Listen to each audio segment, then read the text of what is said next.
좋아요, 구독. 네, 안녕하십니까. 오늘 2023년 11월의 마지막 주입니다. 오늘의 경제사부 바로 시작하도록 하겠습니다. 조금 11월 말이 되다 보니까 2024년도가 다가오고 있고 2023년도가 끝나려고 하는 요 미묘한 요런 상황 쪽에서 일단 느끼는 감정은 아유, 한 살 더 먹는구나. 예, 그렇습니다. 늙는구나, 더 먹는구나, 아니면 더 성숙해지는구나. 차이는 있다고 하더라도 네, 어떤 쪽일까요? 더 성숙? 그렇게 가야 되겠죠. 그렇습니다. 오늘 그래서 이 내년을 바라보는 입장에서 저희 경제사부는 어떤 시각과 또 어떤 섹터 그리고 또 어떤 흐름을 예상을 하면서 따라가야 될 것인지 이 부분에 대해서 톡톡히 한번 털어보도록 하겠습니다. 그래서 오늘도 야심차게 준비했습니다. 깜짝 놀랄 만한 분 같이 모시고 같이 시장에 대해서 빅픽처를 한번 그려보도록 하겠습니다. 안녕하십니까? 네, 안녕하십니까? 뭐 하는 거죠? 네, 피디님께서 그냥 다른 분보다 다른 분들은 이제 12월 달에 같이 모여서 여러 가지 얘기를 하면 될 것 같고 네 생각은 어떤데? 이래가지고 예, 제 생각과 또 이제 약간 2023년 정리와 2024년을 바라보면서 뭘 체크해야 될지 뭐 이런 모든 것들을 한번 또 살살 말씀을 드려보도록 하겠습니다. 네, 그래서 내년을 바라보는 입장 쪽에서 시장이 과연 어떻게 될 것인가 이런 쪽을 봤을 때 요즘 증권사 전방들과 또 내년에 바라볼 뭐 체크 포인트 많이 나오는 것 같습니다. 네, 그랬을 때 지금 시장은 딱 그렇죠. 올해 흐름 보게 되면 조금 주봉으로 볼까요? 주봉으로 보게 되면 올해 시작하고 위축됐다가 쭉 올라오는데 좀 갈 듯 말 듯하고 이게 뭡니까? 탄력들이 좀 가려면 시원하게 가야 되는데 갔다가 이렇게 되는 과정들. 그래서 탁 해서 뭐 탁 튀지도 못합니다. 그러니까 지금 한 2600선은 여전히 저항으로 보이면서 아직까지 제대로 못 간다라는 부분들을 보여주고 있고 거기다가 또 한번 충격받습니다. 또 좀 올랐다고 그냥 예, 여러 가지 한국의 상황들 맞고 다시 올라오기 시작하는데 이제 막 중기 저항선을 이제 돌파를 합니다. 그런 쪽이 나오다 보니까 조금 기대감을 갖는 것도 사실이죠. 그런데 해외 증시는 다 요만큼쯤 와 있는데 요만큼이나 아니면 요만큼이나 나스닥은 요만큼 대만 지수는 요만큼 해외 증시 저만큼 가 있는데 이제 여기 와 있다 보니까 좀 힘 좀 내라 대한민국 증시 이런 입장이죠. 그러면 이런 분위기가 아마 내년까지 갔었을 때 조금 더 보게 되면 일단은 내년도 이 추세를 맞춰가면서 시초는 계속 들어오겠죠. 그런데 내년을 바라보는 제 첫 번째 투자 아이디어는 일단 변동성입니다. 아우, 글씨 잘 쓰죠? 일필루이지. 예, 그러면서 예, 변동성이 중요하다고 생각합니다. 왜냐하면 내년 같은 경우 일단 그렇게 만만치는 않을 거예요. 이 시장이 워낙 이제 올해 또 위축됐다가 돌아오기 시작하긴 하는데 일단 이게 시장이 선반영이라는 게 있지 않습니까? 그러니까 즉 미리 어느 정도를 좀 반영을 했습니다. 그러니까 즉 무슨 얘기냐면 올해 이제 금리 더 이상 인상 없어. 예, 그리고 내년 가게 되면 빠르게 인하할 거야라고 하는 우리 뭐 최근에 보니까 우리 에크먼 형님 이분도 나오셔서 얘기를 하는 거는 예, 에크먼 빌. 우리는 예, 이분 채권의 또 리를 워렌 버핏 뭐 이렇게 얘기하시는 분 내년에 1분기 안에 금리 인하할 것이다 라고 얘기를 하고 있는 상황들이죠. 그러다 보니까 이런 관점 쪽에서 시장이 금리는 더 이상 못 올릴 것 같고 인하할 것 같기 때문에 그때부터는 이제 약간 유동성 들어오기 시작하면서 시장이 레벨업을 쫙 할 거야 라고 생각하지만 이게 시장의 생각, 네, 금리 인하할 거야 라고 하는 시장의 생각. 하지만 연준은 이번에도 얘기를 하겠죠. FOMC 마지막 12월 달에서 얘기를 할 부분들은 변한 게 없습니다. 똑같아요. 그냥 데이터 이렇게 쭉 보고 우리 금리 관련된 거 결정할 거고 이왕이면 한 번 더 금리 인상할 수도 있어. 뭐 한 번은 아니겠지만 언제든지 금리 인상할 수 있어. 이런 상황들로 딱 펼쳐지겠죠. 이런 상황 쪽에서 약간 동상이몽을 꿈꾸고 있습니다. 그런 자리 쪽에서 그러면 시장이 먼저 앞서갔었어요. 연준은 변함이 없습니다. 그러면 변동성은 커질 수밖에 없겠죠. 쭉 먼저 갔다가 다시 제자리로 오고 또 그러다가 다음 또 그 FOMC가 왔는데 바뀐 건 없는데 지수가 좀 많이 빠졌습니다. 그래도 우리 금리 다 왔잖아. 인하할 거 아니야? 또 올라가고 이랬다 저랬다 왔다 갔다 이런 시장의 흐름들을 나올 가능성이 높기 때문에 저희는 이럴 때마다 어떻게 되겠느냐. 일단 안전벨트 딱 채우고 주식 비중 가져가겠지만 어느 정도 가져가고 나머지 현금들로 이거를 좀 보강하는 측면들이 나와야 되지 않나. 그래서 내년 같은 측면들은 아마 바라보실 때 당장 그럴 수도 있을 것 같습니다. 이번에 12월 FOMC, 그러니까 녹화일 기준으로 아직 11월 말이다 보니까 PC 지표 발표될 거고요. 이거 잘 나오게 되면 시장 긍정적으로 보는데, 그래서 와 가자 막 하다가 12월 달 FOMC 맞아서는 오히려 시장이 좀 쭉 랠리를 펼쳤어요. 그러면은 12월 FOMC 가서 여전히 연준은 변함이 없네. 그럼 이거 차익매물 유도가 나올 거 아닙니까? 약간 또 묵직하게 만들 거 아닙니까? 변함이 없는데 우리가 너무 오버한 거 아니야? 이런 생각이 당연히 들겠죠. 그렇게 되면 거기서 제동을 갈 수가 있고. 그러니까 아마 이어지는 FOMC 때마다 시장이 먼저 설레발했던 걸 다시 끌어내리고 제자리로 돌아오고 심지어 워워워 하자 이렇게 나올 수 있을 것 같고, 그 다음에 다시 잠깐만 좀 밀렸으니까 그래도 금리 이제 못 올려, 이제 인할 거야 그러면서 또 올라가고, 이런 측면들이 높다 보니까 지수가 일단은 변화는 들어오겠죠. 하지만은 이런 과정들이 나오기 시작하면서 좀 복잡한 흐름들이 나오지 않나 라는 쪽으로 바라봐야 될 것 같고, 그래도 최근에 나온 거 보니까 내년에 힘내세요. 대한민국 증시는 해외 여러 가지 기관 쪽에서 나오는 거 보니까 적어도 최소 EPS가 그래서 영업이익이 50%는 늘어난다고 합니다. 와우, 브라보. 50% 늘어. 그럼 주식 사야죠 당연히. 실적이 좋아지는데 라는 건 보이지만 이거를 지금 선 반영하느냐, 지금 반영돼 있느냐, 반영할 것이냐 이런 쪽을 봤었을 때 이거는 체크를 해야 되겠죠. 그래서 지금 뭐 골드만삭스도 그렇고 요즘 골드만삭스가 좀 주식 좀 샀나 봐요. 한국 주식 열심히 털더라고요. 그렇게 나오기 시작하고 블룸버그 통신에서도 나온 얘기들 그렇고 약간 내년에 턴한다. 뭐가 턴하냐? 내년에 일단 나온 것 중에서 첫 번째가 수출 좋아진다. 플러스 한 7.5%이 정도까지 플러스가 올해 내내 고생했거든요. 이거 가지고 수출 안 된다 이런 것들 때문에 고생했다가 내년은 확연하게 수출 좋아진 게 나온다. 이렇게 나올 거고, 두 번째 수출 뭘로 좋아져? 요게 핵심인 거죠. 요 좋아지는 걸 사야 됩니다. 그렇겠죠?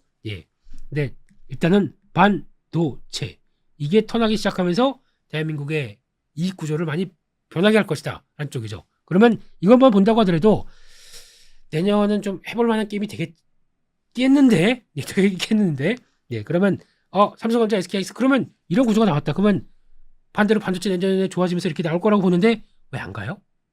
왜? 그러면 전망 나왔고 우리 가야지 그러면서 딱 해서 시작해서 지금 중요한 삼성전자 73,000원 돌파 80,000원 이런 식으로 쭉 가야 되겠죠. 왜 못 갈까요? 이게 지금 아직은 시장이 다 알고 있는데 이것 좀 체크해보고 저것도 체크해보고 거기다가 돈도 좀 들어와야 될 것 같고, 돈을 보니까 지금 현재 예탁금이 48조.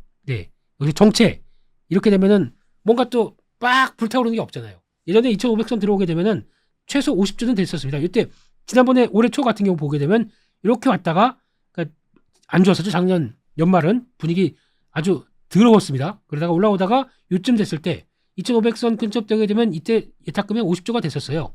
그런데 왜 지금은 같은 지수대인데 물론 왔다 갔다 했다고 하더라도 지금 48조밖에 안 될까요? 비슷한 지수대인데. 이게 또 그렇겠죠. 그러다 보니까 힘이 주식 살려고 하는 사람들이 없습니다. 주변에. 혹시 주식시장을 부양시키고 싶으시다. 주변에 그것 좀 하시죠. 다단계 좀 하시죠. 야, 주식 사야 되지 않겠니? 야, 이거 봐봐. 내년에 50% 좋아진대. 해야 되지 않겠니? 그런데 막상 좋아져서 그 사람이 돈 벌었다. 아이고 배 아파. 그러지 마시고요.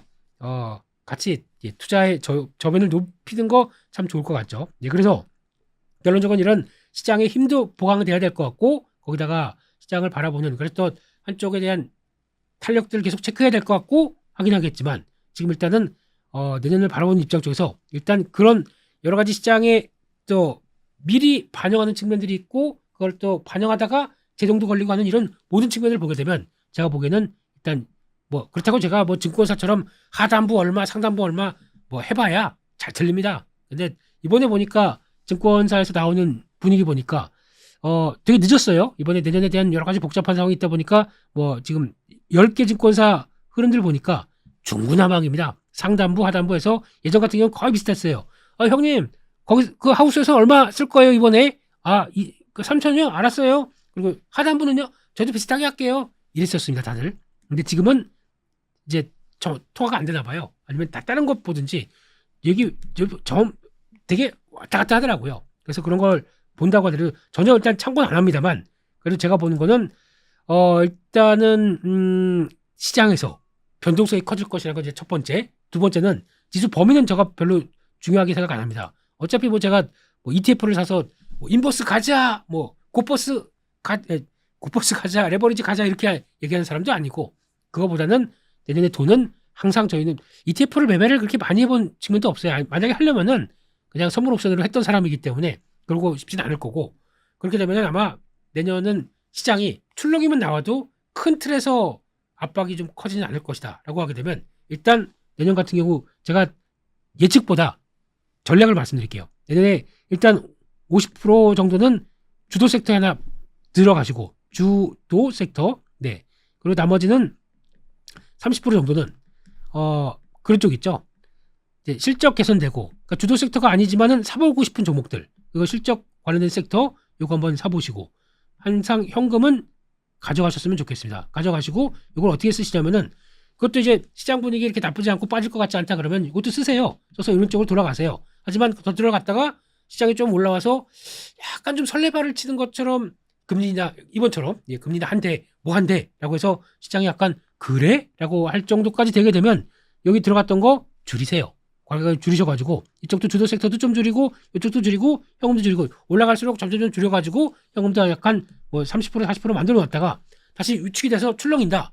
변동성 장세라고 말씀드렸지 않습니까? 출렁인다. 그러면 옳았구나. 잘 줄였었네. 다시 밑에서 사볼까? 그래서 다시 살살 사기 시작하고 또 올라간다. 팔고 사 잔잔바리 매매가 아니고요. 네, 시장의 트렌드를 맞춰가는 그런 매매를 한다라고 하게 되면 가장 좋은 전략이 되지 않을까. 올해는 솔직히 주도 섹터가 분명히 있었습니다. 상반기에 저희가 알고 있는 성장주 쪽에서 이제 금리 더 이상 안 올릴 거라고 하다가 9월 달에 두드려 맞은 거 빼고는 그 전까지만 해도 뭐 AI, 로봇 그리고 또 2차 전지 이런 쪽에 뚜렷한 섹터가 있다 보니까 이거 가지고 그쪽에서 그냥 바이앤홀드만 잘했어도 큰 수익이 났습니다. 그런데 문제는 한 2달 동안에 많이 까먹어서 문제였죠. 네, 까먹어서 열받습니다. 이거 어떻게 될까요? 예, 또 해야죠. 뭐 저희 주식 투자하는 데는 손해 봤으니까 안 되겠어. 나 다치고 이제 못 하겠어. 이거 절대 없습니다. 예, 왜냐하면 평생 할 거기 때문에. 예, 그래서 주식과 관련된 주식을 떠나서 투자와 관련된 거는 평생 우리가 해야 됩니다. 왜냐하면은 우리의 일을 지금까지 단속 반복됐던 일들을 다 로봇이 할 거고 AI가 가져갈 겁니다. 다 걔네들이 가져갈 거예요. 그러면 저희 점점 더 설당은 좁아지고 네, 우리가 이제 뭐 이거 매매하다가 좀 안 돼. 네, 안 되겠다. 좀 퇴직을 앞두고 있는데 뭐 재취업도 안 되고 그러면 일단은 나한테 믿는 구석이 있는 게 두 가지가 있었습니다. 첫 번째 마켓컬리 쿠팡 거기서 낮에 열심히 매매하고 가서 야간에 그래도 생활비 벌 수 있었던 건 있었을 겁니다. 그리고 또 뭐가 있냐면 붕붕 배달의 민족 이런 배달 뭐 솔직히 할 특별한 기술 없으면 그런 것도 해야 되겠죠. 근데 그런 게 있었음에도 불구하고 이제 이런 건 앞으로 사라집니다. 우리가 플러스 알파로 돈을 벌 수 있을 좀 큰 기술 없어도 이랬던 창구들이 이제 앞으로 다 막힙니다. 그럼 뭘 해야 될까요? 투자를 좀 더 정교하고 세밀하고 또 내 수익원으로 자리 잡기 위해서 지금부터 노력하셔야 됩니다. 못하겠어. 한국 증시 더러운데 하라고요? 예, 더럽지만 화끈합니다. 될 땐 또 확 보여주고 아닐 땐 또 안 되다 보니까 오히려 이런 시장들이 어떻게 보면 내가 이런 아까처럼 비중 조절을 잘 나가기 시작하게 되면 돈 벌 수 있는 시장이 한국 증시입니다. 그리고 또 너무 여기서 난 토 나와서 못하겠어. 그럼 토 덜 나오는 토가 영어로 나오는 미국으로 가면 될 거 아닙니까? 미국 가서 올해 추세 맞춰가면서 미국 종목들 미국은 또 그나마 정직하지 않습니까? 그러면 거기서 나오는 정직? 미국도 마찬가지는 아니에요. 뭐 미국도 다 똑같아요. 예, 똑같이 사람 사는 동네고 거기는 뭐 거기도 포모가 없겠습니까? 포모가 이번에도 보면은 미국 시장에서 포모가 딱 그거죠. 나스닥 빅7만 매그네틱 카운트 7만 갑니다. 나머지 러셀 2000들은 괴리가 상당히 커요. 그러다 보니까 이쪽에서 나오는 것도 이쪽으로 어떤 매수세가 몰리지, 그러니까 다 같이 순환매로 못 들어가는 것도 여기서 나온다고 봐야 되겠죠. 그럼에도 불구하고 저희는 해야 됩니다. 해야 되고 뭐 미국이 됐건 일본 시장이 지금 엔화가 많이 빠졌기 때문에 오히려 거기서 사서 일본 주식에 또 포지션을 갖춰놓게 되면 거기서 엔화 올라가고 환차익 주식까지 올라간다. 근데 엔화가 강세로 가면 주식이 올라갈지 모르겠습니다만 그런 쪽까지 본다. 그런 어떤 투자에 대한 방향들 가져가긴 되게 좋겠죠. 게다가 달러가 약세로 간다. 그러면 어떤 변화가 나오냐면 가만 보자. 금 가격들 움직이기 시작하고 거기다가 보면은 원자재 가격들 뛰기 시작할 거고 그럼 관련된 ETF에 또 들어가든가 아니면은 관련된 상품을 직접 연관된 주식을 사든가 이런 여러 가지 아이디어들이 많을 거 아닙니까? 달러가 약세로 가게 되면 원화가 강세 갑니다. 그쪽으로 봤을 때 유가까지도 안정적으로 보관한다. 그러면 수혜가 뭐가 있을까요? 내수주 쪽이 있겠죠. 내수 항공 쪽이 있겠죠. 이런 것까지 생각하면서 그쪽을 산다든가 이런 어느 정도 안정된 상황 쪽에서 많이 갈고 닦아놔야 그 다음에 이 아이디어를 가지고 주식 투자를 한다라고 했었을 때 이거 평생 써먹을 수 있는 자산 아닙니까? 이렇게 가야 되겠죠. 그렇게 되면 지금도 경제사부를 보시면서 열심히 화이팅 해주시는 여러분들이 최고십니다. 그래서 일단 내년 시장은 주식도 좀 관리를 해가시면서 여러 가지 지표들 대표적으로 달러 흐름들이 일단 약세로 가면서 원화가 살아나기 시작하면서 이렇게 되면서 신흥국 쪽에 대한 관심이 높아지는지 이런 거 한번 체크해 보시고요. 두 번째 금리죠. 이제 금리는 여기서 이제 10년물 국채금리를 저희가 많이 봤습니다. 미국 시장이 경기가 위축이 되기 시작한다 그러면은 당연히 이를 반영하는 경기를 반영하는 10년물 국채금리도 점점점 힘이 빠지기 시작할 거잖아요. 이렇게 빠지기 시작했을 때 그렇다고 해서 10년물 국채금리가 빠져서 뭐 지금은 5% 찍던 게 4%, 4.5 밑으로 내려오기 시작하고 그 다음에 4% 초반까지 가고 이게 4% 밑으로 가서 저 쭉 내려간다. 야 이제 우리 물가 걱정 없어. 이제는 우리가 아주 해피할 거야 라고 그럴까요? 그때쯤 가게 되면 금리가 먼저 잠깐만 왜 이렇게 많이 빠지지? 금리가 많이 빠지는 거는 미국의 경기 침체가 저희가 알고 있던 뭐 소프트 랜딩이 아니라 하드 랜딩 뭐 진짜 심각한 거 나오다 보니까 저런 식으로 국채에 대한 수요가 확 늘어나다 보니까 가격이 올라가고 금리가 빠지는 이런 현상이 나오는 거 아니야? 라고 해서 또 걱정을 하게 됩니다. 너무 많이 빠져도 안 돼요. 그렇기 때문에 이런 또 금리의 변화와 또 10년물 국채금리를 보겠지만은 거기서 나오는 경기에 대한 전망과 그때로 막상 보여주고 있는 금리의 그 시장의 흐름들 같이 연결을 또 시켜봐야 되겠죠. 그래서 내년 같은 경우는 미국이 이제 드디어 약간 경기에 대한 부담감들이 많이 보일 겁니다. 근데 그게 저희가 예상하듯이 아주 그냥 스무스하게 큰 충격 없이 또 블랙스완처럼 뭔가 예전에 그 서브프라임스처럼 뭔가 확 터져가지고 또 아우 머리 아파 이렇게 되지 않게 나갈지 이런 거 한번 큰 그림에서 봐가면서 시장 흐름들을 대응해 나가야 되겠죠. 그렇게 되면은 지금 저희가 할 거는 일단 내년도 출렁이 나올 거야 생각하시고 거기다가 비중도 맞춰보고 그 다음에 뭘 살까 어떤 섹터를 공유해볼까 이런 쪽에 대해서 항상 대한민국 증시는 다른 거 없습니다. 성장주 물론 저도 한때 가치 투자 쪽으로 많이 좀 안정적인 투자 안정적인 수익을 위해서 그렇게 해봤다고 하더라도 해보니까 느끼더라고요. 대한민국은 차라리 벌 때 확 벌고 조정 나올 때 조금 깨진다고 하더라도 성장주가 답이라고 생각합니다. 저는. 그리고 거기다가 약간 가치 모델까지 겹쳐서 대응을 추가로 하는 게 가장 이상적인 모델이 아닐까 싶게 되면은 일단 아마 저희 경제사부를 보시게 되면 여기는 그래도 성장주에 대한 관점들을 어떻게 이해하는지 이게 더 많이 담길 겁니다. 그걸 한번 보시면서 같이 대응들 키워나가시죠. 여기까지 해서 말씀드렸고요. 다음은 섹터에 대한 얘기들 한번 진행을 해보도록 하겠습니다.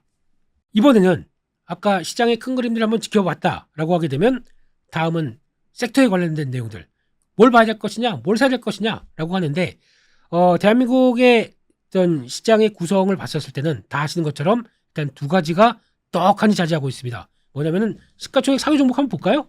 첫 번째 삼성전자입니다. 1위 SK하이닉스 3위 요거 합치게 되면은 시총이 얼마가 되죠? 430조 거의 100조 530조입니다. 요게 거의 대부분을 차지하고 있죠. 예, 그런 쪽에서 나머지 LG에너지솔루션 그리고 그 밖에 삼바가 많이 올라왔죠. 네, 그리고 이걸 지울게요. LG에너지솔루션은 그와 함께 그리고 또 포스코홀딩스, LG화학도 약간 그 계열이죠.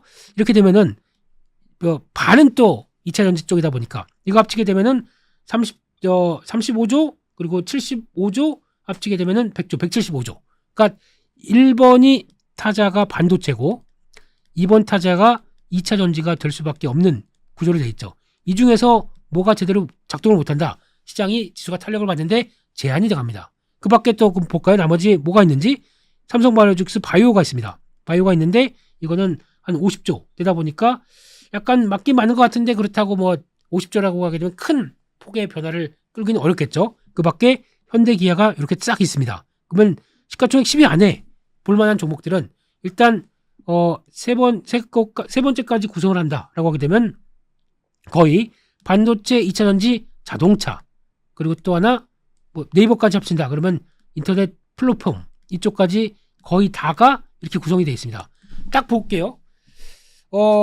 이게 약간 대한민국 시가총액을 구성하는 종목들을 보게 되면 여기서 보이는 게 사이클도 있습니다. 사이클 관련된 종목들도 있습니다만 사이클 플러스 알파가 더 있지 않을까요? 이게 뭐냐면은 2000년지 자동차도 이거는 그냥 전통 사업인데 지금 알파를 구성한다. 전기차가 변하면서 나올 수 있는 변화들 나오는 거겠죠. 인터넷은 성장주 개념 쪽에서 많이 보는 관점에서 아무래도 사이클은 아닐 수가 있겠죠. 그러면 다 지향하고 있는 쪽은 반도체도 지금은 메모리의 업황의 사이클을 본다고 하더라도 지금은 AI가 가세되다 보니까 플러스 알파가 나오겠죠.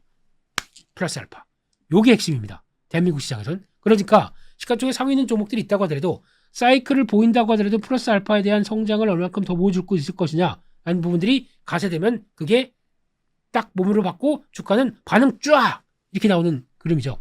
그런데 성장주를 안 하신다고요? 나는 이런 거 몰라. 그러니까 가치 투자자 입장 쪽에서 싸고 좋은 거 싸고 좋은 게 세상에 어디 있습니까? 싼 거는 안 좋은 거예요. 왜 가격을 그만큼 싸게 되는데 저희가 얘기하지 않습니까? PR 2배짜리 PR 2배고 PR 3배짜리 널려 있어요. 널려 있었으면 이거 시장은 PR이 10배인데 그러면 이거 5배 정도 올라가기 전에 가자 했어야 될 거 아닙니까? 그거 보면서 가치 투자자들이 다 샀는데 지금 벌써 3년 동안 4년 동안 주가는 반대로 가고 있습니다. PR 3배 샀는데 PR 1.5배가 된다. 얼마 반토막 난 거예요? 이런 거요. 그렇지 않습니까? 그렇게 되면 싼데 더 싸집니다.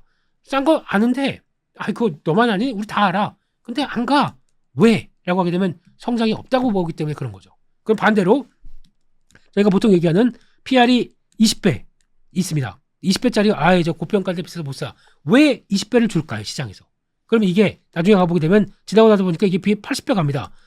저런 고평가 종목 미쳤다고 사냐 내가. 이런 거 하다가 깡통 차는 거 수없이 많이 봤대. 하면 안 돼. 이게 100배까지 가요. 그 다음에 뭐라고 합니까? 얘기를 안 합니다. 조용히 있습니다. 그다음부터 이 얘기만 하면 되게 불편해요. 그리고 얘기를 안 하고 있다가 이게 100배 갔다가 80배쯤 내려온다. 거봐라 내가 거기서 사지 말라고 했던 데가 여기예요. 20배 넘어가기 전부터 사지 말라고 그랬어요. 근데 100배까지 5배 이상 갔다가 5배에서 약간 거기서 한 30분 빠지니까 내 말이 맞지. 이렇게 돼버린 이게 아니거든요. 왜 고평가를 받는지에 대한 이유를 충분히 알게 되면 그만큼 고성장을 보인다는 얘기거든요. 고성장을 보이는 요인들을 찾아가면서 그걸 끌고 온다. 그게 저희 주식 투자가 특히 대한민국에서 살아남는 주식 투자자가 해야 될 일입니다. 그러면 고성장을 찾아가야 되겠죠. 그럼 그 고성장의 첫 번째 주자 일단 내년에 일단 반도체라고 보겠습니다. 반도체를 보게 되면은 일단 삼성전자 볼까요?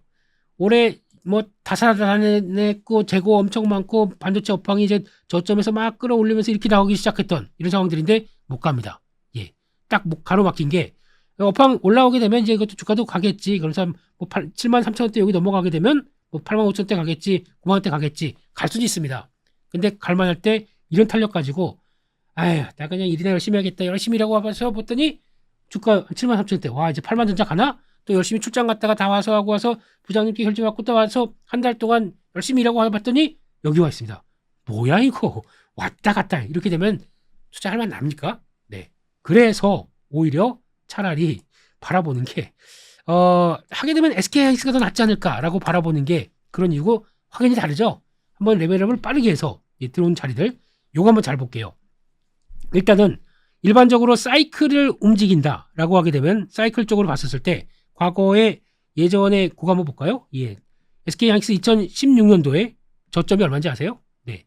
아이고 한 7년 전으로 돌아갈 걸 이러고 싶겠죠. 왜냐면 그때 저점이 25,000원. 이때도 적자 엄청 본다. 난리 났다. SK하이닉스 막 한다고 그랬었습니다. 이때. 적자 그렇게 파가지고 이게 될 회사냐. 그래서 그때 사이클 입장적으로 하이닉스 이런 때는 모아가면 좋습니다. 라는 얘기 하게 되면 옆에서 어떤 패널들이 나와가지고 이 정신 나간 점에서 이랬던 때가 이런 때였습니다. 네. 그리고 나서 얼마까지 갔었냐. 1년 동안에 딱 5만 원 갔습니다. 25,000원 있던 종목이. 근데 실적이 이제 막 턴어라운드 될 듯 같은 모습도 안 보였고요. 적자가 줄어들고 있습니다. 주가는 먼저 여기 갑니다. 그때 보고 저희들이 다 난리를 쳤었죠. 이거 비싸다. 팔아야 된다. 고평가라고.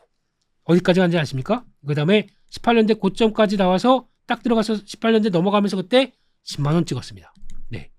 2년 사이에 주가는 4배 갔습니다. 이게 일반적으로 아는 사이클, 메모리 반도체 업황이 살았을 때 저점 찍고 돌아가서 나왔을 때 변화 이렇게 들어간 게 일반적인 사이클이었습니다. 그리고 저희가 알고 있듯이 19년도 안 좋았죠. 20년도 이때는 코로나19 사태 때문에 급격하게 위축됐던 게 갑자기 확 터지다 보니까 그래서 나왔던 유동성과 또 IT 기기가 집에만 있다 보니까 다 바꿔야 돼. 뭐 TV 바꿔, 노트북 바꿔, 다 바꿔 이러다 보니까 나왔던 거. 이게 그때 시점이었죠. 그거는 또 그래서 15만 원까지 갔었죠. 그러면 잘 보세요. 사이클을 보였었을 때 메모리 업황과 관련된 사이클을 보였을 때 저점과 고점도 잘 2년 반 정도만 잘 투자하게 되면은 이런 식으로 4배가 움직입니다. 그렇겠죠?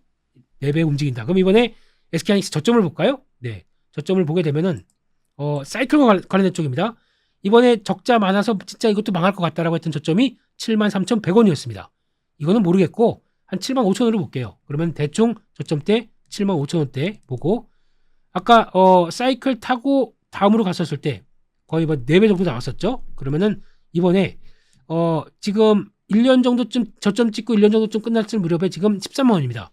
거의 2배 정도 나온 거죠. 13만 원대다 보니까 거의 뭐 조금 오버났다고 하더라도 약간 작년 그러니까 사이클 저점과 중간을 통과하기 시작할 때 흐름들이 거의 비슷하게 나옵니다. 그러면 아까 보셨듯이 여기서 주가는 또 2배가 가죠. 일반적인 사이클에 이제 흑자가 나기 시작하고 레벨이 나온다. 그럼 얼마입니까? 26만 원이죠. 네. 26만 원. 그리고 만약에 저점에서 4배가 올라간다. 7428, 5420, 30만 원입니다. 네. 지난 사이클을 대비해 보게 되면요. 예. 그러면 SK 목표가 30만 원. SK 하이닉스 이렇게 비슷하게 되는 거죠. 그러다 보니까 SK 하이닉스에 대한 목표가를 찾게 이런 단순한 사이클만 보게 되면 이 정도까지 갈 수 있다라고 보는데 플러스 알파가 있습니다. 지난번 2016년도 사이클은 움직였었을 때 2018년도까지 들어왔던 사이클들은 가장 핵심이 그거였었죠. 서버용.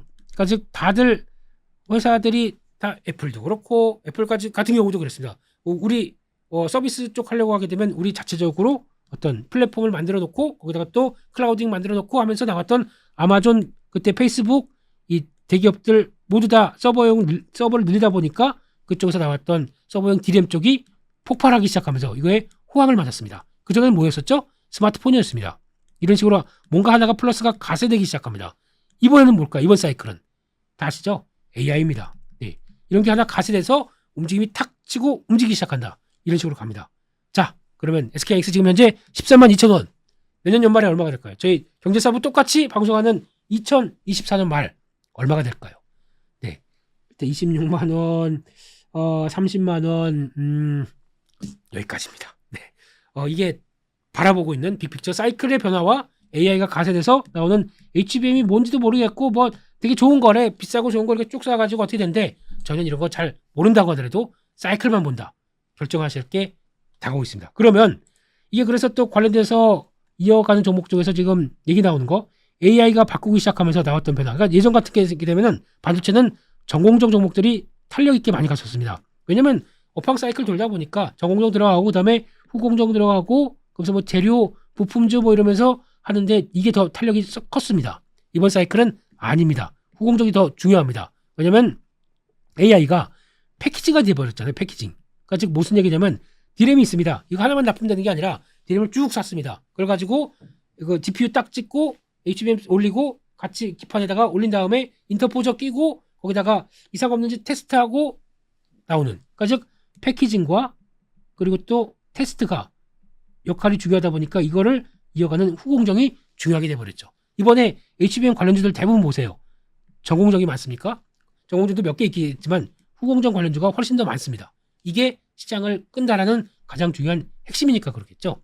그럼 이 종목들 뭐 한미반도체 많이 올랐어요. 올해도 보니까 아이고 부러워. 저거 그냥 2차 전지 끝날 무렵에 한미반도체만 샀어도 돈을 얼마가 버는 거야. 예, 그거는 저희 생각이죠. 그때가 7월 달부터 본격적으로 움직이기 시작했습니다. 이때가 3만 원대였는데 여름 끝나고 이걸로 바꿨다. 2배 났네요. 와, 부럽죠. 네, 그러면서 지금 이것도 만만치 않습니다. 이거 보게 되면 PR이 지금 몇 배냐라고 봤을 때 거의 지금 60배 이상 넘어갈 겁니다. 내년 예상 수익으로 보게 되면 12개월로 보게 되면요. 60배. 와, 아무리 HBM 쪽 사고 싶은데 PR이 60배래요. 사고 싶습니까? 사셔야 됩니다. 살 때가 필요합니다. 왜? 이게 저희가 100배 가는 거 보신 적 있습니까? 없습니까? 2차 전지 할 때 저희가 보통 보게 되면 밸류 얘기하면서 그 높은 주가 뭐 2025년 거 아니다. 뭐 2030년까지 끌어왔다 그러면서 무진 얘기하면서 엄청나게 저희가 뭐라고 많이 했지 않습니까? 근데 그때 나왔던 얘기도 그래요. 뭐 개인들이 많이 샀기 때문에 기관과 외국인 관심 없이 다 샀기 때문에 이게 이렇게 됐다. 다 필요 없고요. 중요한 거는 주가 같지 않습니까? 그걸 왜 부정을 하세요? 이 정도까지 시장이 폭발적으로 움직이면서 나왔던 거 현상에 대해서 저 개인이 꼭지 잡았던 거야. 이렇게 생각하면 주식하시면 안 돼요. 왜냐면 성장주에 대한 개념들을 전혀 모르시고 그냥 나는 어디서 어설프게 들은 가치 투자자라는 입장으로 들어오면서 전혀 성장주에 대한 주가 탄력과 흐름들을 공부도 안 해본 분들이 그냥 하긴 무섭고 에이 모르겠다 그냥 은행주나 사서 싸고 좋으니까 언젠가 올라가겠지 뭐. 보세요. 언젠가요? 앞으로 5년 10년 걸려도 이 정도에서 크게 못 벌어날 수 있습니다.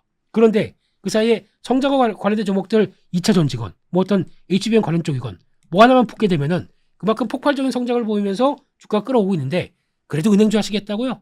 네. 대한민국 증시를 몰라도 너무 모르시는 겁니다. 이렇게 나오기 시작해야 앞으로 폭발적인 내가 그래서 돈 버셔야 될 거 아닙니까? 매매를 해서 이런 쪽으로 한번 해서 계좌도 주가 따라서 레벨업이 한번 돼야 됩니다. 대놓고 아니면 그동안에 손해 많이 본 거 한번 정상화를 시켜야 됩니다. 그러면 이제 살았어. 자 다음 게임을 한번 해볼까? 그러면서 그 다음부터는 좀 종목들을 막 줄여놓고 다음 스터디를 하는 거죠. 이렇게 갈 만한 섹터나 종목이 뭐가 있을까? 내년을 또 바라보면서 거기를 또 체크를 해야 되겠죠. 이렇게 보다 보니까 또 선택이 됐어요. 그러면 이거 된다. 그러니까 덜컥 사시면 안 되고요. 샀다가 또 이게 조금씩 모아갔다가 그러다가 또 갑자기 막 오른다. 그러면 또 비중을 줄였다가 다시 살 기회를 보셔야겠죠.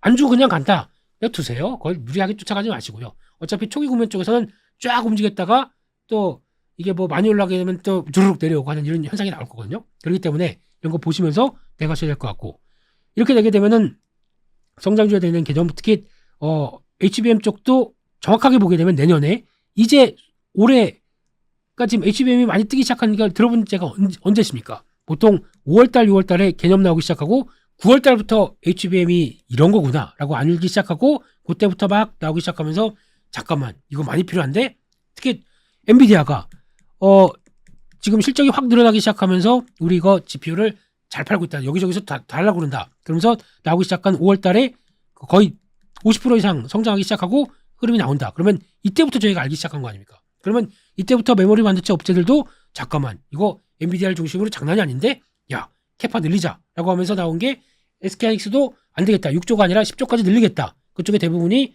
DDR5와 AI 쪽이다. 그러면 돈 투자하는 거 아닙니까? 뭘 사겠습니까? 장비를 사겠죠. 장비 사고 라인 깔고 그다음에 손님 맞을 준비하는 거죠. 삼성전자도 안 되겠다. 이렇게 있다가는 SK하이닉스한테 당하면 안 되겠다. 이런 나의 지옥이 어디 있는가라고 하면서 열심히 또 엔비디아한테 구애하고 있고 우리한테 주세요. 우리한테 주면은 지금 당신들 하는 게 뭡니까? 지금 TSMC 가서 GPU 받아다가 HBM3 하이닉스 거 갖다가 거기다 패키징을 해서 이걸 다시 엔비디아까지 온다. 물류비만 얼마입니까? 그리고 이것도 해다가 이게 TSMC가 지금 패키징이 잘 투자가 안 돼서 코어스죠? 이쪽이 잘 안 돼서 이거 그냥 이거 내년까지 가야준 패키징 완료될 텐데 죄송합니다. 스미마세 네, 예, 이건 일본어네요. 예. 그러면 TSMC가 이제 어느 정도 패키징을 완료해서 끌어올릴 때까지는 시간이 걸릴 거 아닙니까? 그럼 여기도 투자를 합니다. 또 다 투자합니다. 투자하려면은 장비 먼저 들어가겠죠. 그러다 보니까 들어간 게 발주한 게 언제 나오냐면 내년부터 나오기 시작합니다. 내년부터 실적에 반영됩니다. 그러면 이게 발전돼서 얼만큼 들어올까라고 하는 성장을 미리 땡겨왔기 때문에 PR이 60배입니다. 이해가 되십니까? 내년에 같은 경우 생각했던 것보다 잘 나온다. 내년에 만약에 올해보다 실적이 천억은 아니죠. 한미반도체 같은 경우 봐야 뭐 어차피 업황도 안 좋고 300억 했던 게 만약에 그러면 내년에 1000억으로 간다. 그러면은 3배가 늘은 거죠. 와, 4배 늘었는데 3배 가게 되면은 60배짜리가 3분의 1로 줄어드니까 PR이 그때가 20배가 됩니다. 이걸 노리면서 고평가 종목을 사는 거예요. 내년에 실적이 확 늘어서 PR이 떨어질 것이다. 그러니까 고퍼에 사서 저퍼에 팔라 이런 얘기 한번 들어보셨습니까? 예, 이게 실적이 성장하면서 폭발하다 보니까 비쌌던 밸류가 훅 떨어지는 거죠. 그때는 팔아야 됩니다. 솔직히 실적 반영돼서 이만큼 올라왔다 그러면 주가는 더 이상 강하게 성장할 게 확인되지 않는다 그러면 거기서 멈춰버려요. 멈춰버리다가 9시를 먼저 하게 됩니다. 근데 그때쯤 되게 되면 무슨 얘기가 나오면 이제 증권 특히 서울경제 말고 다른 이상한 뭐 증권 TV 보게 되면 이런 데서 저희 똑똑한 분들은 그러죠. 이거 다 왔다.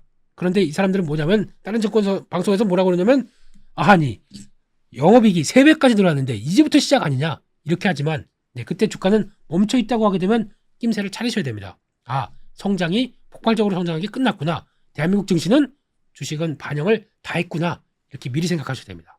그게 나와서 현명하게 움직이게 되면 그때는 예, 경제사부를 보신 현명한 우리 투자자분들님이시겠죠. 네, 그때 또 와서 한 번씩은 언급을 드리겠습니다. 만약에 안 잘리게 되면요. 네, 예. 네, 그렇게 돼야 될 것 같고요.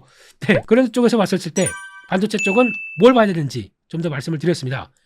그러면 다음으로 2차전지 쪽이죠. 2차전지도 지금 보게 되면은 지난번에도 말씀드렸습니다. 내년도 업황을 어떻게 탈피할 것인가 여기가 가장 큰 초점이 맞춰질 거예요. 근데 지난주 방송 내용처럼 첫 번째 리튬 그리고 또 그와 함께 이걸 반영한 앨범알 이 두 가지가 키포인트다라고 말씀드렸는데 다 할 겁니다.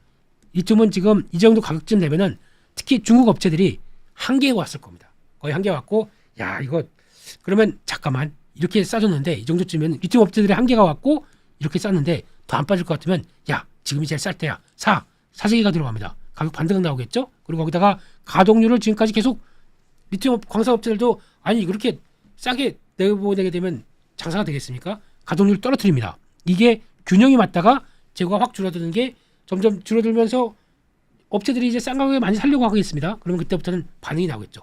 요 시점만 찾아내기 시작하게 되면 그러니까 그때 앨범알은 미리 반응을 할 겁니다. 주가가. 그래서 리튬 가격을 보는 것도 중요한데 앨범알 주가가 확인되게 되면서 더 빨리 움직일 것이다. 이렇게 보게 되면 아마 턴하는 순간이 나올 거예요. 지금 저희가 뭐 얘기하는 뭐 트럼프가 되면은 뭐 대선 때문에 뭐 어째 아니면 또 뭐 중국 전기차 가격 막 900만 원, 1000만 원씩 할인 판매하다 보니까 이거 끝났다. 전기차 시대는 이제 끝났으니까 트럼프를 맞이할 준비를 해라. 뭐 이렇게 나오죠. 예. 내년에 이런 얘기 또 쏙 들어갑니다. 이런 변화가 나오기 시작하게 되면요. 그렇게 되면은 또 그렇게 부정적으로 돼서 지금에서 팔아야 되는 분들 갑자기 입을 바꿔버려요. 지금은 또 올라오게 되면 기술적 반등이라는데 입을 싹 닫고 닫지 저점 매수. 네. 참, 네, 그렇습니다. 예, 그렇게 살지 마세요, 제발. 예, 그러지 마시고 지금 흐름에서는 업황이 안 좋다. 저희가 봐야 될 거는 이제 반발이 어떻게 나올 것인가 이거를 생각하면서 보셔야 될 것 같고 그런 쪽에서 어제 지난주 말씀드린 것처럼 에코프로는 약간 어떻게 보면은 에코프로 머티가 나오다 보니까 밸류가 좀 훼손이 됐습니다. 그러니까 그렇게 되면은 지금은 에코프로보다는 선호도가 에코프로 머티를 보는 게 더 약간 선호도가 높아간 상황들이고 게다가 더 중요한 거는 만약에 지금 매매를 한다라고 하게 되면 에코프로 BM을 사시는 게 맞을 것 같고 에코프로 BM 중심으로 매매를 하는 게 맞을 것 같고 소재 가장 많이 이번에 P와 Q가 동반적으로 떨어지면서 충격을 받았던 대표적인 소재 쪽을 사는 게 맞습니다. 그럼 이걸로 사는 게 맞고 게다가 포스코 홀딩스보다는 포스코 퓨처엠을 포퓨를 지금 당장 보게 되면 이걸 보시는 게 더 맞겠죠. 그렇게 보셔야 될 것 같고 에코프로 머티 가지고 얘기가 많이 나오실 겁니다. 근데 에코프로 그룹은 수직 계열을 됐었을 때 이제 핵심적인 회사들이 하나씩 툭툭 나오기 시작합니다. 다음에 뭐 남았을까요? 그러면 에코프로 CNG가 남았겠죠. 그리고 에코프로 이노베이션이 남았을 겁니다. 이렇게 되면은 일단 에코프로 그룹이 예전에 비상장애우를 다 갖고 있을 때는 이거에 대한 가치를 받았었는데 그래서 이만큼 배가 빵빵했었는데 하나 나왔지 않습니까? 그만큼이 배가 훌쭉해졌어요. 요거 나오고 요거 나온다. 이만큼씩 다 훌쭉해집니다. 그러면 과거에 보여줬던 비상장에 대한 가치가 사라져 있기 때문에 이게 그만큼에 맞는 밸류들은 당연히 줄을 수밖에 없습니다. 그러면 개별적인 플레이로 가시는 게 더 맞습니다. 그런데 그러다마 제가 카카오랑 다르다고 말씀드린 이유는 수직 계열화가 되어 있기 때문에 이게 어떤 식으로 나오냐면 자 볼게요. 에코프로 머티가 에코프로 BM에 대해서는 얘는 셀러고 얘는 바이어입니다. 그렇게 되겠죠. 그리고 또 에코프로 이노베이션 같은 경우는 탄산 리튬을 가공을 해서 수산 리튬으로 만듭니다. 그럼 얘가 셀러고 얘가 바이어입니다. 이렇게 되겠죠. CNG는 재활용합니다. 재활용해서 주게 되면 얘가 그러니까 에코프로 BM의 얘는 파는 입장이고 얘는 셀러 얘가 바이어가 되겠죠. 무슨 얘기냐면은 셀러 바이어가 다 자기들 안쪽에 있어요. 그러면은 다른 쪽에서 만약에 전혀 관계가 없는 쪽에서 비즈니스 관계다. 그러면은 여기서 여기 웬만하면은 비싸게 팔고 싶고 웬만하면 싸게 살고 싶고 이런 과정들이 나오는 게 일반적인 상업이지 않습니까? 근데 같은 계열에 딱 들어와 있습니다. 그러면은 웬만하면은 싸게 팔고 웬만하면 비싸게 사주고 이게 그런 게 있는 게 수직 계열하지 않습니까? 그만큼 시너지를 더 많이 볼 수 있고 특히 이럴 때 외부에서 가격이 뚝 떨어집니다. 야, 예전에 우리가 좋았을 때 많이 쳐줬지, 이번에 좀 감안해줘 라고 하면서 상생, 이런 분위기 나오기 시작하게 되면 이때부터는 P에 대해서 나오는 변화가 생각보다 좀 적게 되고 Q에 대해서 왔다 갔다 하는 것에 따라서 더 많이 영향을 받겠죠. 이런 구조가 나오기 시작하는 게 코프로 그룹의 특징입니다. 그렇게 되면은 이 시너지를 통해서 앞으로는, 근데 지금 왜 시너지가 못 발휘되느냐? 왠지 아십니까?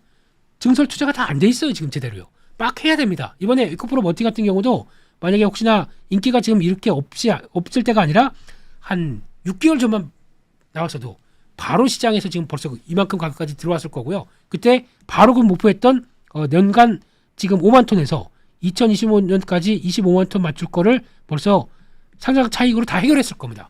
근데 지금 제대로 나오지 못하다 보니까 3만 6천 원대가 웬 말이었습니까? 이러다 보니까 상장 차익이 그만큼 안 나와요. 그래서 지금 20만 톤밖에 안 되게 되어 있습니다. 그렇게 되면은 이거 가지고 에이 비싼 회사인데 뭐 이렇게 생각하십니까? 만약에 이거를 지금 전구체 같은 경우는 중국에 대체를 하기 위해서 열심히 투자를 많이 해야 되는 섹터거든요. 근데 오히려 제대로 되지 않다 보니까 오히려 이 회사는 어려움이 가중됐죠. 모자란 부분들 증설하려면 또 외부 도움이나 아니면 또 차입을 받을 수밖에 없기 때문에 더 구조가 안 좋아진 거죠. 그래서 아쉽긴 합니다만 그렇다고 하더라도 이렇게 다가오는 변화는 확인되는 게 맞겠다라는 쪽으로 봤을 때 이런 과정들을 본다. 그러면 안 좋은 업황에도 불구하고 그 회사가 아유 다 줄여 못해 정설 안 해 이렇게 나올까요? 어려도 꿋꿋하게 가겠죠. 비용이 좀 더 든다고 하더라도 했다가 나머지 그 2025년 뒤에 또 그 다음에 누릴 노력을 위해서 계속 시너지를 갖추기 위해서 해가겠죠.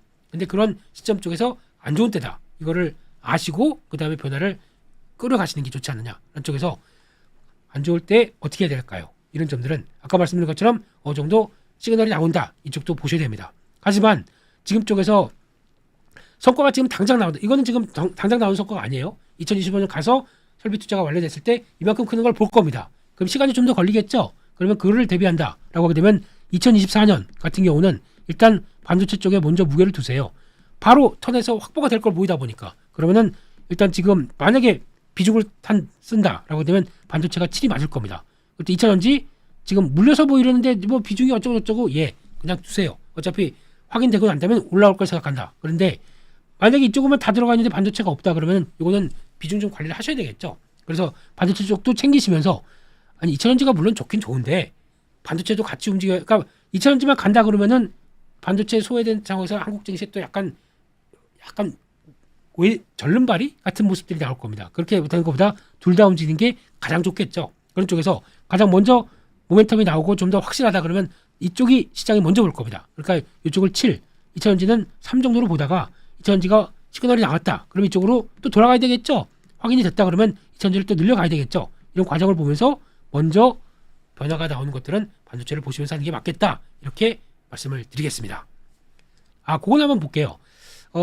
오히려 지금 아까 2차전지 얘기를 하다가 잠깐 얘기를 못 드린 것 중에 하나가 2차전지를 본다고 하더라도 조금 더 상황이 난 쪽은 바로 바뀌는 게 나올 수도 있습니다. 그게 뭐냐면은 2024년도부터 바뀔 것 중에 하나. 일단 과거와는 다르게 이제 계속 기술이 발달되다 보니까 레벨업이 될 겁니다. 그러면 지금 현재 보고 있는 지금 여기가 LFP 이거 거의 뭐 대세인 것처럼 이것만 찬양하시는 분 많죠. 나중에 가게 되면 2025년 이후 가게 되면 저는 이거 사장하는 기술이라고 생각합니다. LFP는 끝났습니다. 이제 너무나 쉽게 쓰다 보니까 메리트가 없어요.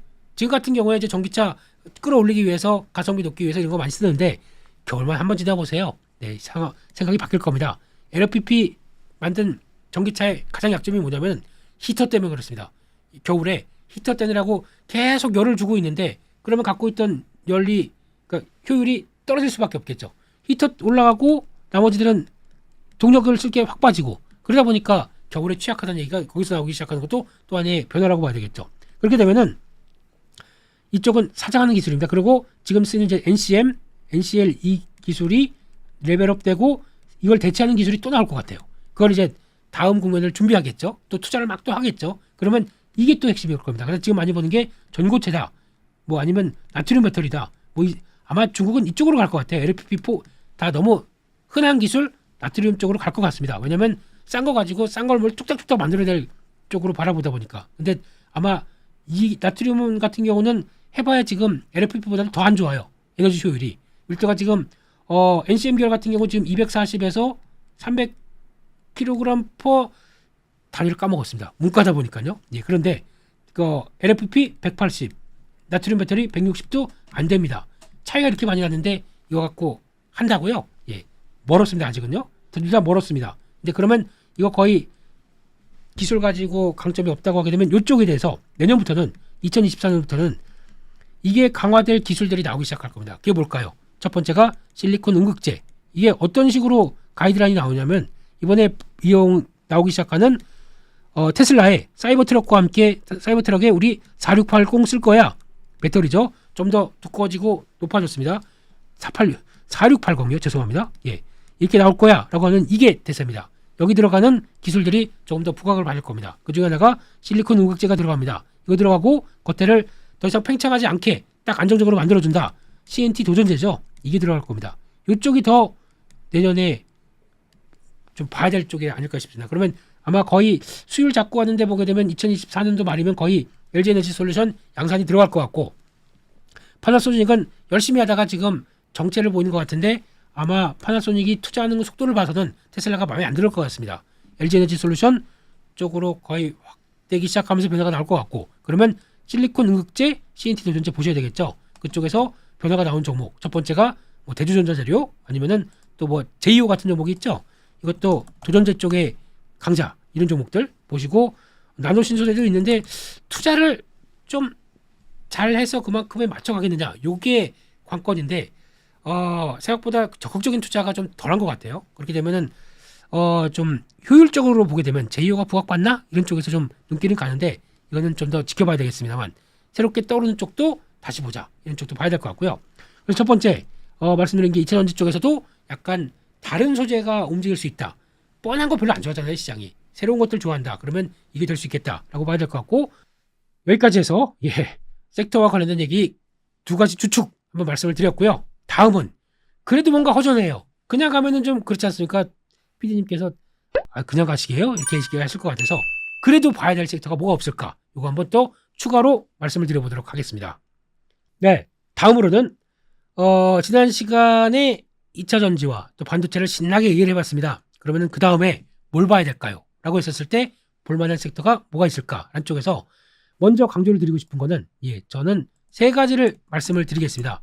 첫 번째 말씀을 드릴 게, 일단 그래도 AI 시대잖아요. AI 시대가 그렇게 강하게 들어왔기 때문에 AI를 보자라고 말씀을 드리는데, AI도 제가 보기에는 약간 소프트웨어 쪽이 강해됩니다. 무슨 얘기냐면은, 지금 저희가 이 AI 관련된 반도체 얘기를 할 때 가장 많이 얘기하는 것 중에 하나가, 이제 이걸 투자를 했었을 때 나올 수 있는 뭐 하드웨어, 그리고 또 HBM과 관련된 쪽에 들어가는 장비, 소재, 부품, 이런 거 많이 얘기합니다. 하지만 핵심은 이거 영업이익을 해본다고 하더라도 ROE 따지게 되면은 보통 이거 많아봐야 20%가 20% 안 될걸요? 10% 여기서 남짓하는 경우가 많을 겁니다. 독보적 기술이 아닌 이상, HPSP가 아닌 이상은 다 이 정도 될 겁니다. 하지만 이게 하드웨어 쪽이 아니라 소프트웨어로 가기 시작하게 되면 얘기가 달라집니다. 소프트웨어는 뭐냐면은, 저희가 제 핸드폰이 AI가 되는 핸드폰이에요. 내년부터 이게 나온다고 합니다. 지금 한참 말이 많죠. 온 디바이스 AI라고요. 갤럭시 S24, 뭐 아이폰 16 나온다고 합니다. 하지만 아주 초기 모델입니다. 이거 가지고 저희가 생각하는 솔직히 통역하고, 내가 실시간으로 통역한다고요? 외국인 만날 분들이 얼마나 많습니까 지금? 지금 실생활에 쓰신다고요? 여행 갈 때 한두 번 쓰는 게 다예요. 이게 AI의 전부가 아닙니다. 앞으로 나를 통해서 학습해서 이걸 가지고 데이터를 확보한 다음에 그다음에 중앙으로 가서 할 일이 무지 많습니다. 그러면 다 하나의 단말기가 바뀌는 건 맞겠는데, 그 나왔을 때 저희가 AI가 담겼는지 안 담겼는지 뭘 어떻게 합니까? 눌러봐야 하는 거죠. 그 눌러보는 게 뭡니까? 소프트웨어입니다. 앱이고 어플리케이션이고 소프트웨어입니다. 이쪽이 훨씬 더 부가가치가 큰 쪽이에요. 그러니까 즉 AI를 통해서 투자 아이디어가 많고 학습을 막 하기 시작하면서 추론하는 단계, 그러니까 LLM을 통해서 러닝 모델을 만들어서 학습을 열심히 합니다. 그럼 이거 가지고 학습하면 뭐합니까? AI가 이제 판단해서 추론이라고 하는 단계, 그러니까 즉 결론을 내려야 될 거 아닙니까? 그래서 학습을 해봤더니 이 사람이 뭘 하겠더라 라고 하는 결론을 내리게 되는 요 중간 단계 쪽에서 AI가 활용돼서 움직이는 소프트웨어가 가장 중요하겠죠. 이게 시장이 그건 나중 단계에 아직 학습도 잘 안 됐는데 라고 하더라도 소프트웨어에 대한 변화 체크할 겁니다. 보기 시작할 겁니다. 그럼 그거 제대로 된 쪽에서 거기다 보면은 이게 그냥 되는 게 아니라 수익성이 있어야 됩니다. 돈이 이렇게 벌리네. 왜냐하면 소프트웨어는 솔직히 좋은 아이디어 가지고 딱 만들어 놓은 다음에 그 다음에 활용하기 시작하게 되면 그거 수익성만 갖추기 시작한다. 사람들이 와 써보니까 좋은데 근데 거기 들어가는 거 개발비, 인건비, 개발비는 초기에 들어갔겠죠. 인건비만 들어가게 되면 나머지는 들어갈 비용이 없습니다. 80%가 영업이익이 잡힐 수가 있습니다. 이런 걸 잘하는 데가 어딜까요? 게임사죠. 근데 게임사는 히트를 한 게임이 있어야 될 거 아닙니까? 그런 거와 똑같이 이렇게 나오기 시작하게 되면 내년은 AI에 관련된 소프트웨어를 보는 게 맞습니다. 그와 함께 컨텐츠. 이게 또 어떻게 결합되냐면은 소프트웨어 컨텐츠가 뭐에 결합되느냐면 저희가 보셔야 될 게 그거죠. 이게 같이 연결돼서 나오는 XR, AR, VR 이게 또 본격적으로 나오기 시작한다고 하죠. 이거와 같이 결합돼서 AI가 주축이 돼서 XR도 여러 가지 더 환상적인 아니면 실물도 그래요. 이제 노트북 이렇게 안 쓸 것 같습니다. 안 쓰고 저희 방송도 아마 이런 걸로 할 거예요.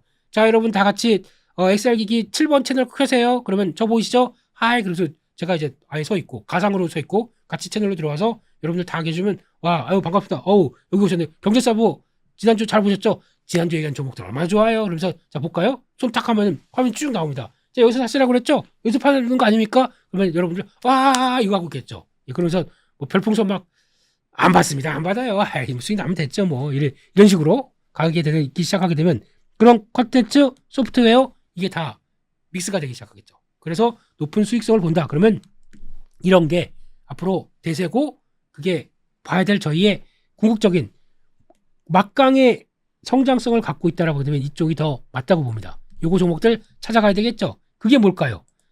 저도 이제 찾는 과정입니다. 그 중에 하나가 삼성 SDS가 부각을 받는 이유가 그겁니다. 대기업 SI 하는 회사입니다.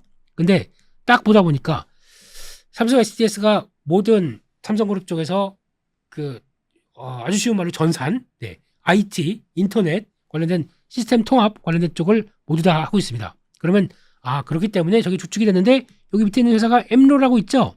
SCM이라고 하는 서플라이 체인 매니지먼트 맞나요? 예. 서플라이 체인과 그러니까 공급망과 관련된 쪽을 인수를 했습니다. 저 기술력 좋은데 우리가 해서 이용하기 할 수 있겠다. 이렇게 되면 삼성그룹 전반적으로 다 AI가 딱 탑재돼서 쓸 일이 많다 보니까 이렇게 되는 거지 않습니까? 이거 나중에 적수적소에 뭐 삼성 중공업도 그렇고 계열사 모두에 다 쓰기 시작한다. 어떻게 될까요? 이렇게 되면 실적의 확장세가 어떻게 될까요? 이거를 지금 바라보다 보니까 지금 고퍼라고 하더라도 시장의 플레이가 들어가는 거죠. 이런 흐름들처럼 소프트웨어 관련된 쪽, 대기업 쪽 하나가 더 있습니다. 현대 오토웨버 이런 것도 한번 보세요. 이것도 그냥 저희가 알고 있기는 현대 쪽에 들어가는 현대차 그룹 쪽에 SI라고 하는 쪽 담당하고 있고 자율주행 담당하고 있고 SDV라고 하는 그리고 또 들어가는 그 소프트웨어 관련된 쪽에서 들어가는 모든 걸 담당하고 있고 그러면은 딱 맞네요. 소프트웨어 쪽 이런 회사들도 당연히 가치가 더 올라갈 것 같고 거기다가 이런 부분들까지 확인된다라고 하게 되면 이런 게 이제 대기업 쪽으로 나오기 시작하는데 저는 개인적으로 대기업 쪽에 대해서 이렇게 나오는 거 솔직히 별로 안 좋아합니다. 왜냐하면 모든 게 들어가게 되면 대기업화 돼버려요. 별로 안 좋더라고요. 그러니까 내가 열심히 노력하고 밤잠도 안 자고 막 연구하기 시작하고 밥 먹는 것보다 연구하는 게 더 좋아요. 결과물을 나왔을 때 얼마나 뿌듯합니까? 그럼 이거 가지고 영업하는 것도 누가 이제 그만해서 쉬세요. 얘기 안 하려고도 내가 막 토요일 일요일도 가서 영업합니다. 그런데 대기업으로 딱 들어가는 순간 52시간 근무 딱 해서 나가려는데 PC가 꺼져버려요. 나 지금 영업하고 싶은데 미치겠는데 못합니다. 토요일 날 나가려고 한다고 해도 쉬세요. 이런 열정이 사라지기 시작합니다. 이런 거 별로 성장을 멈추는 도구더라고요. 그렇게 되면은 아마 이런 것들은 대기업으로 들어갔었을 때 나오는 변화 이게 조금 좀 그렇다 그러면 일단 대기업이 군침 흘릴 만한 소프트웨어 업체들을 찾는 게 중요하겠죠. 그래서 그런 정도의 기술력 갖고 있고 이 정도면은 와 한번 영향을 끼치겠어 할 수 있는 회사들 이거 찾는 게 저희 숙제입니다. AI 시대에 AI는 열심히 저희를 학습하겠지만 저희는 AI를 공부해보고 AI가 딱 손을 잡아서 수익을 얼만큼 크게 나올 것들을 바라보는 게 저희의 숙명이고 주식 투자자가 해야 될 쪽이라고 생각합니다. 그럼 이렇게 됐었을 때 또 하나 그러면은 이게 AI 관련된 소프트웨어 이걸 보자는 게 첫 번째였고 두 번째는 또 뭘 보냐면은 그럼 이런 식으로 나가기 시작합니다. 그러면 아까 잠깐 말씀드렸듯이 일단은 처음으로는 애플이 뭐 기기도 이제 바뀌기 시작할 거고 그러면서 또 나오는 디스플레이 관련된 쪽인데 디스플레이 쪽은 또 하나 바뀌는 게 애플이 이제 OLED가 탑재되기 시작하면서 나오는 변화, 이건 당연할 거고요. 근데 이런 게 커지기 시작하다 보면은 이걸로 지금 LCD 쪽으로 만족이 안 됩니다. 좀 더 색감 변화나 가장 중요한 거는 애플이 왜 OLED가 탑재된 맥북 거기다가 지금 아이폰, 아이패드 이런 걸 다 탑재를 시킬까요? 이게 핵심 아닐까요? 화사해서요. 지금 보는 레티나급 LCD 쪽보다 뭐 지금 4K 이상으로 넘어가는 것보다 더 화사해서 뭐 8K, 뭐 12K 이런 것도 있었겠죠. 근데 8K 나온다고 그래서 우와 이거보다 우와 화질이 더 좋아. 이게 메리트가 더 클까요? 아닙니다. 그런 화질 차이가 아니라 더 중요한 거는 LCD에서 OLED를 넘어가는 가장 핵심은 저전력입니다. 이게 핵심입니다. 만약에 이게 애플 같은 경우가 이걸로 딱 OLED가 완성된 다음에는 어떤 얘기를 하냐면은 저희 거 한번 충전해 보세요. 충전하고 보통 일반적인 핸드폰 매일 충전하시죠?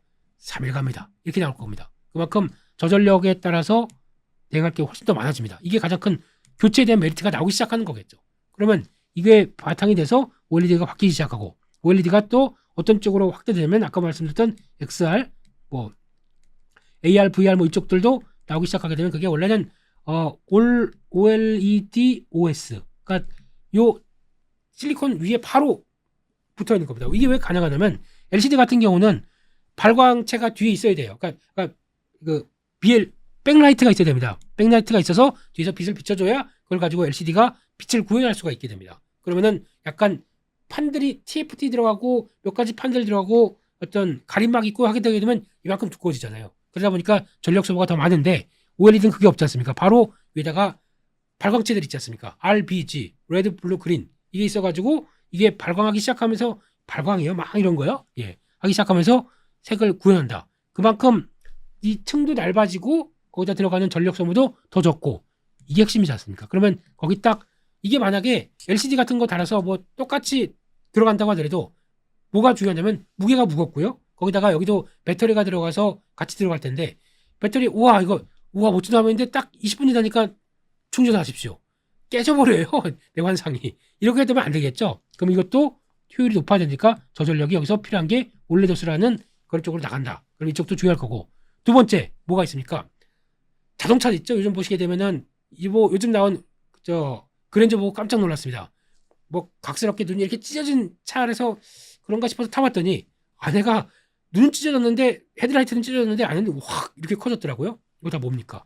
디스플레이가 들어가기 시작하죠. 이게 지금은 앞으로 OLED가 들어갈 겁니다. 왜냐면 LCD가 굽히는 LCD 말고 자연스럽게 OLED가 있고 거기서 이제 리지드가 있고 이렇게 플렉서블한 게 있고 다시 리지드가 있고 그러니까 사람이 운전할 때 옆에를 본다 그러면 뭐 이렇게 운전하면 안 되지 않습니까? 유연하게 이렇게 휘어진 게 있어야 되겠죠. 그걸 보게 되면 같이 눈이 따라갔다가 뭐 여기 뭐 있고 정보 있게 되면 보고 이렇게 되는 게 나오겠죠. 그러면 이게 OLED가 차량용에 탑재가 됐었을 때 어떤 변화가 나오겠느냐. 특히 나만 생각하면 모르겠는데 옆에 조수석에도 누가 앉아 있는데 그 앞에 보면 화면이 또 보고 싶은 화면들이 나오기 시작할 거고 뒤에 보면 아이들이 타 있습니다. 뒤에 운전석 뒤에 나오는 요 RES라고 그러죠. 그 이쪽에 나오는 뒤쪽에 화면들이 있을 거고 하나 둘 셋 이것까지 변하게 되겠죠. 이렇게 되면은 앞으로 변할 소지가 훨씬 더 커지는 거 이것도 전장용에 들어가는 차량용 디스플레이가 더 커질 것이다. 이거 보게 되면 아마 OLED도 내년에는 보실 필요가 있겠죠. 게다가 애플이 바뀌는데 나머지도 다 이쪽으로 바뀌어서 참전한다. 그러면은 얼마나 커질까요? 그래서 이렇게 보게 되면 TV는 이만하고 디스플레이 핸드폰 들어가는 거 요만한데 이게 무슨 그렇겠어? 잘 모르시고 하는 얘기입니다. TV 쪽에 들어가는 패널보다 전 세계에서 판매된 뭐 3억 대, 2억 9천만 대의 이 디스플레이가 훨씬 더 큽니다. 시장 흐름들이. 그렇기 때문에 그게 바뀌면서 이게 교체 수요가 나오면서 스마트폰 시장이 바뀌고 거기다 OLED가 들어가기 시작한다. 이게 훨씬 더 큰 모멘텀이 바뀌기 시작할 겁니다. 그렇게 됐을 때 앞으로의 변화들은 이런 거 되게 중요하게 많이 쓰인다라고 보시면서 일단 제가 드리고 수 있는 섹터는 아마 12월 달부터는 저희 패널들 오시면서 또 여러 가지 섹터 말씀하실 거예요. 근데 그럴 때마다 제가 콕콕 찍겠죠. 맞니?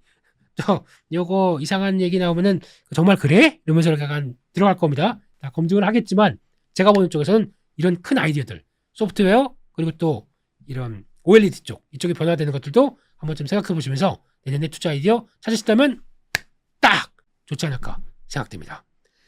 이렇게 해서 이번 주 2주에 걸쳐서 저 혼자 북치고 장구치고 했던 경제사부는 2주로 특집을 얘기를 안 했네. 특집이라고 할걸요. 마무리하고요. 다음 주부터는 또 내년을 바라보면서 무슨 섹터, 무슨 종목을 바라봐야 되느냐, 이거에 대해서 또 많은 패널 분들과 다양한 얘기를 할 수 있도록 저희 또 알차게 꾸며가겠습니다. 시청해 주셔서 감사드리고요. 다음 주에 뵙겠습니다. 감사합니다.